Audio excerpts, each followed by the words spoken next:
হঠাৎ আকাশ থেকে একটি উজ্জ্বল উল্কা খসে পড়ে উঠোনের মাঝখানে।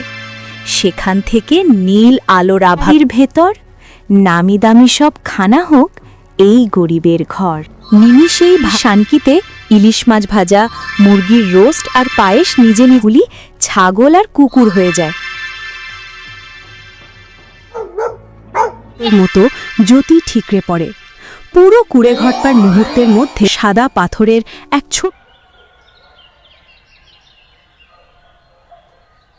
নদীর ধারের ছোট্ট একটি গ্রাম শান্তিপুর। সেই গ্রামে থাকত শফিক নামের এক হতভাগা যুবক। ভাগ্যের কি নিষ্ঠুর পরিহাস, ছোটবেলায় মা বাবাকে হারিয়ে সে আজ বড় একা। ভাঙা ঘর আর মানুষের লাথি ঝাঁটা খেয়েই কাটে তার দিন। হে মাবুদ, এই অভাবের জ্বালা আর সইতে পারি না। সবাই আমায় অলক্ষী বলে গালমন্দ করে। আমার কি কেউ নেই এই দুনিয়ায়? হঠাৎ আকাশ থেকে একটি উজ্জ্বল উল্কা খসে পড়ে উঠোনের মাঝখানে। সেখান থেকে নীল আলোর আভা বের হয় এবং ডানাওয়ালা এক সুন্দরী পরী উঠে আসে। পরীর ডানা জলসানো। ওহ, আমার ডানা পুড়ে গেছে।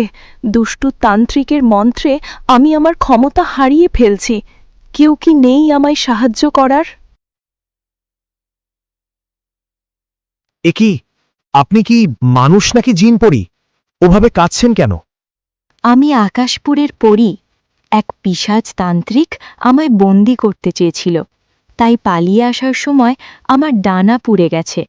আমি এখন এই পৃথিবীতে অসহায়। আমায় একটু আশ্রয় দেবে? আমার ঘরটা খুব ছোট, চারপাশ দিয়ে বাতাস ঠোকে। তবুও এখানে আপনি নিরাপদ। নিশ্চিন্তে আপনি এখানে থাকতে পারেন। তোমার মনটা অনেক বড়। এই পৃথিবীতে সবাই যখন নিতে চায়, তুমি আমায় আশ্রয় দিয়েছ। লোকে আমায় অলক্ষী বলে, কারণ আমার ঘরে চাল নেই। কিন্তু আপনার এই অবস্থা দেখে আমি চুপ থাকতে পারলাম না।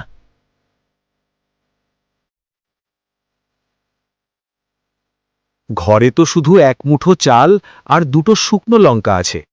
তোমাকে আজ হয়তো না খেয়েই থাকতে হবে। আমি কাজে যাচ্ছি, দেখি কিছু জোটাতে পারি কিনা। তুমি চিন্তা করো না, তুমি ফেরো, দেখবে গরম গরম ভাত তৈরি আছে। একটা কথা তো জিজ্ঞেস করতেই ভুলে গেছি। তোমাকে থাকতে দিলাম, কিন্তু তোমার নামটাই তো জানা হলো না। আমাদের মানুষের তো একটা করে নাম থাকে। তোমাদের আকাশপুরে কি তোমাদের কোনো নাম আছে? আমার নাম রূপালী জ্যোৎস্না। আমার ডাকনাম তানিয়া। তুমি আমাকে তানিয়া বলেই ডাকতে পারো। আর হ্যাঁ, তোমার নামটাও কিন্তু বললে না। আমার নাম শফিক।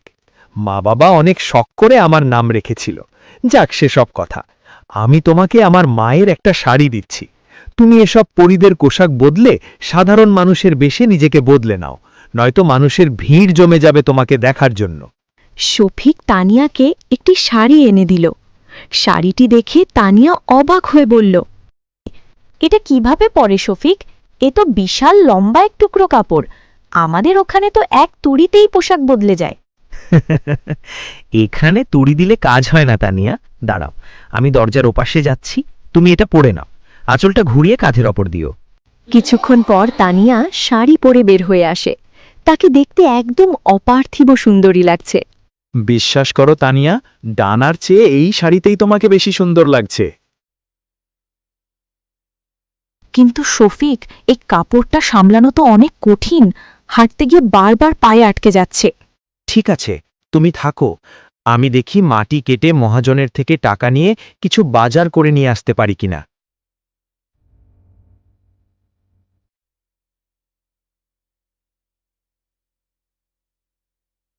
শফিক আমার জন্য কত কষ্ট করছে। আজ আমি ওকে এমন কিছু খাওয়াবো যা ও স্বপ্নেও দেখেনি। কিন্তু মানুষের মতো করে আগুন জ্বালানো তো বড় ঝামেলার।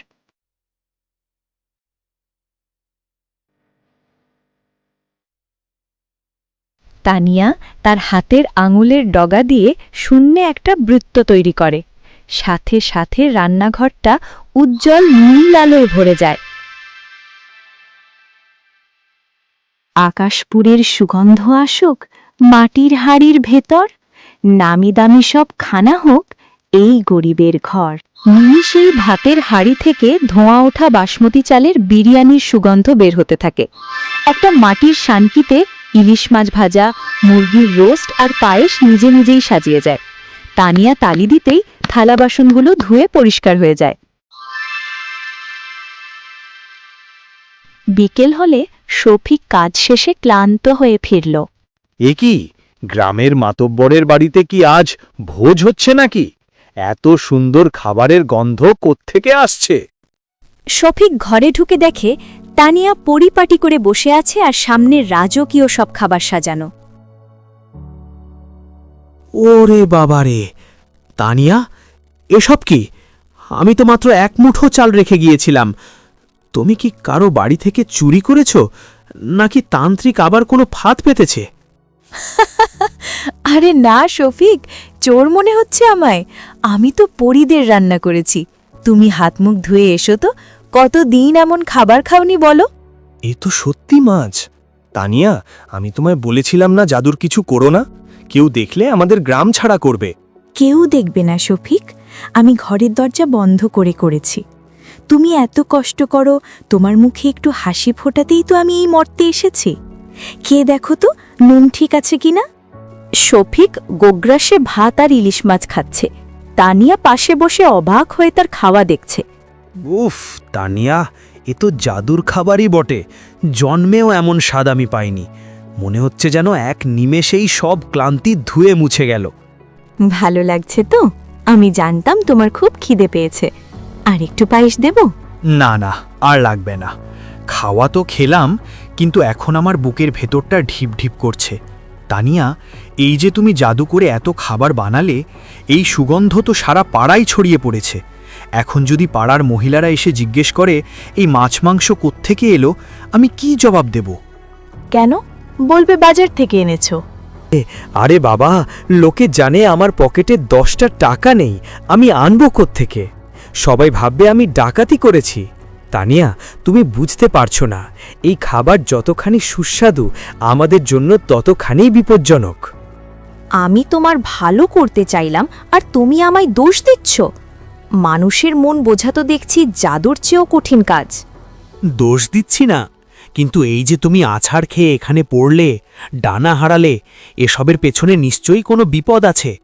আর তুমি এখানেও জাদু দেখাচ্ছ? দয়া করে এই শেষ।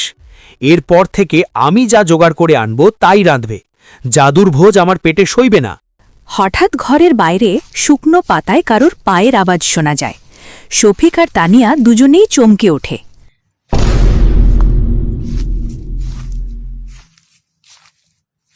চুপ, কেউ আসছে। ওই দেখো, জানলার ওপাশে কার যেন ছায়া দেখা যাচ্ছে। আমি যা ভয় পেয়েছিলাম ঠিক তাই হলো। খাবারের গন্ধে কেউ না কেউ চলে এসেছে। শফিক, ওটা কি সেই তান্ত্রিক? ও কি আমায় খুঁজে পেয়েছে? তুমি ভেতরে যাও তানিয়া, আমি দেখছি কে এলো। আজ যদি তান্ত্রিক হয় তবে ওর কপালে খারাপই আছে।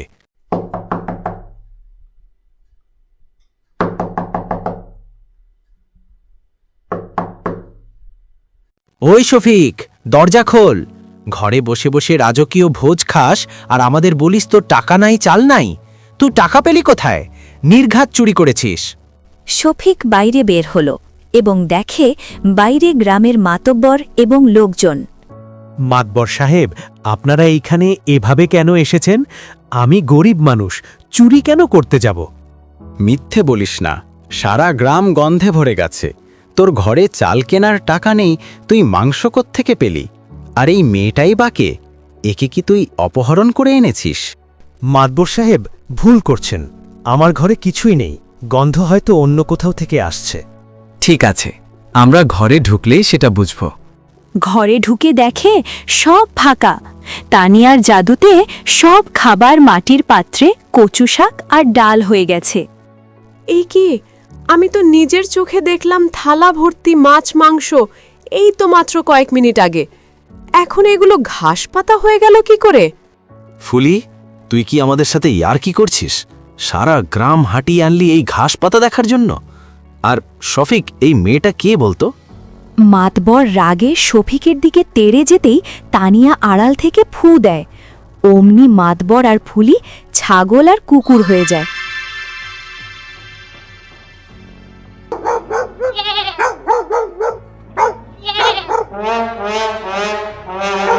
আর গ্রামের সকলে ভয়ে দৌড়ে সেখান থেকে চলে যায়। তানিয়া, তুমি ওদের যে দশা করেছ, ওরা আর কোনোদিন আমাদের বাড়ির সীমানায় আসবে না। কিন্তু এখন আমাদের কি হবে? এই ভাঙা ঘরে কি আমরা নিরাপদ? আর ভয় নেই শফিক, তোমার মতো নিঃস্বার্থ মানুষের ভালোবাসা আমার পুড়ে যাওয়া ডানার শক্তি ফিরিয়ে দিয়েছে। দেখো। হঠাৎ তানিয়ার পিঠ থেকে জোড়া ডানা গজিয়ে ওঠে, আর তাতে হাজার হাজার হিরে জহরতের মতো জ্যোতি ঠিকরে পড়ে। পুরো কুড়েঘরটার মুহূর্তের মধ্যে সাদা পাথরের এক ছোট্ট জাদুকরী প্রাসাদে পরিণত হয়। শফিক, আমি এখন চাইলেই উড়ে চলে যেতে পারি, কিন্তু আমি যাব না। তুমি আমায় আশ্রয় দিয়েছ, আজ থেকে আমার এই জাদুর রাজ্য তোমার। এখন থেকে তোমার আর কোনো অভাব থাকবে না। তার মানে তুমি আর হারিয়ে যাবে না, তালিয়া? না শফিক, যে শাড়ি তুমি আমায় পরিয়েছ সেই শাড়িই এখন আমার পরিচয়। আজ থেকে আমরা এই রূপকথার প্রাসাদে সারা জীবন সুখে শান্তিতে থাকব।